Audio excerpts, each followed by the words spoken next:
So basically, it's the rap on trial bill. It's the bill that is trying to put some guidelines in place so that rap lyrics or lyrics in general, but specifically rap, because we know we're being targeted from all angles, just to make sure that you're not able to prosecute solely based on using lyrics without having any further evidence and not having a test of sorts, just to make sure that you pass these four parts of this procedure, just to make sure that you know things can be interpreted a certain way. Obviously, hip hop writing and writing in general is creative is sometimes. So we just want to make sure that we're not being targeted or prosecuted wrongly just solely based on what's happening in our music. This is nothing. This is not a joking matter. This is I take this very serious because I look at this like if we don't nip this in the butt now, years down the line we're gonna have a serious, serious problem. And it's an injustice. We've been targeted as minorities, and our livelihood is being attacked. So to be honest with you, I take this serious. Like I don't even want to sit up here and play around with this shit like it's a joke. You know what I mean? Because it's brothers that's fighting for their lives, and they're being they're not getting a fair day in court at all. From the door, when you're using someone's lyrics, you know what I'm saying, against them in court, it's just a terrible injustice. Perfectly, Pap. As we speak right now, Young Thug's lyrics are being played in court. It hasn't been determined if he's actually talking about the crimes that he's been accused of. So I do want to add that within this bill, we're not saying that if someone is foolish enough to rap about a crime and then commit the crime, that they didn't put themselves in a bad predicament, and then whatever happens after that needs to happen. We're not saying that. We're saying that we don't want harmless lyrics, creativity. We don't want our craft, our livelihood to be under attack in the way where it's used against us. If someone is doing that, they need to be held accountable.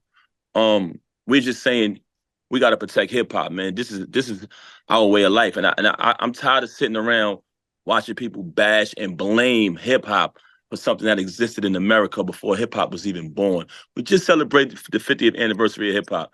You tell me if the Al Capone era and the crime era is younger than hip hop. No. And this is bigger than this particular issue, but you gotta get involved at a local level.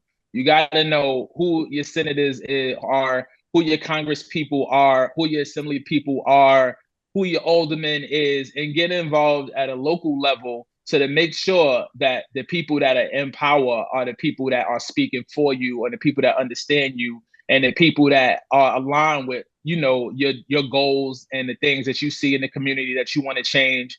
I definitely want to shout out Assemblywoman Catalina Cruz, Senator Jamal Bailey, who we spent the day with, Senator Kevin Parker, Lieutenant Governor Delgado, and everyone that we worked with, we walked with, we lobbied with, we met with up in Albany. They seem very understanding of the cause. I think that when Pap and I spoke from a creative standpoint, as we are just reporters of what we see in our neighborhoods. Like I said when I spoke at the Capitol, America has a problem with guns getting into the wrong hands and drugs getting into the wrong hands. I don't understand why anyone would try to even think about blaming hip hop for that problem when that problem existed before hip hop. I've been a part of hip hop my entire life. I've been a big fan. I remember clearly when gangster raps first started, and when the Fat Boys were screaming "all you can eat," X-Clan was talking that positivity, and I can go on and on and on about all the entire landscape of hip hop was all positive and fun. I've seen extreme levels of violence in the neighborhood I grew up in. So violence existed way before hip hop. Crime existed way before hip hop. I think instead of targeting rappers and worrying about our livelihood and trying to tear down our livelihood, why isn't anyone upset with Smith and Wesson, all of these gun manufacturers? Don't you think people should be trying to figure out how are these guns getting into the wrong hands? Don't you think people should be trying to figure out how are drugs getting into our communities and our kids are overdosing? We don't control any shipments of weapons into this country. We don't control none of that. So our neighborhoods are actually a victim of illegal firearms and drugs. So we're fighting to come up out of that, and we use hip hop as a way to get away from that and better our lives. And now you're telling us that hip hop is the reason? I mean, anyone who wants to target hip hop or boycott hip hop, I think they're directing their energy in the wrong place by a long shot. I mean, hip hop is rooted in some form of competition. You know, I think competition breeds greatness. Obviously, there's a line that shouldn't be crossed when you're dealing with just a war of words, unless you want to take it further and take it out of the studio and bring it into the street. So I think in that regard, you know, everybody could probably take a step back and just be a little more cautious or a little more mindful of what they say and who they involve. But as far as the competition in hip hop, you know, it got people that were disinterested back talking about it. I mean, I can't even turn on the TV or open up my phone or open up, you know, any type of publication without seeing people talk about it. So putting hip hop right back in the forefront of the conversation, I think it's healthy. I think it's good for the genre. I think it's good for the sport. I think it makes Drake and Kendrick Lamar in this particular instance better artists. Yeah, Pap, Right. You were able to battle Kendrick back in the day. You know, it was still hardcore, but it didn't cross the line. Yeah, I mean, I would say this, man. Shout out to Questlove. You know what I'm saying? He brought a lot to the culture. He's entitled to his opinion. But you know, in hip hop, we all say we the best. We like to brag. We like to boast. It's confidence. It's nothing wrong with that. But in the process of that, you just got to know at some point that's going to be tested. And when that's tested, you got to step up to the plate.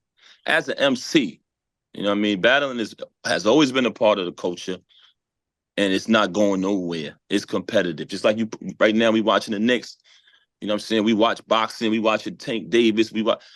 This is America, man. You know what I'm saying? It's competitive. And hip hop is just as competitive or maybe even more. And if you call yourself an MC, when somebody challenges you, you got to be ready to go. Some people not built for that. You know what I mean? When they see their favorite MC not in the winning position, they start to feel a little sensitive. And you know what I mean? It is what it is. That it's not going nowhere, man. This is hip hop.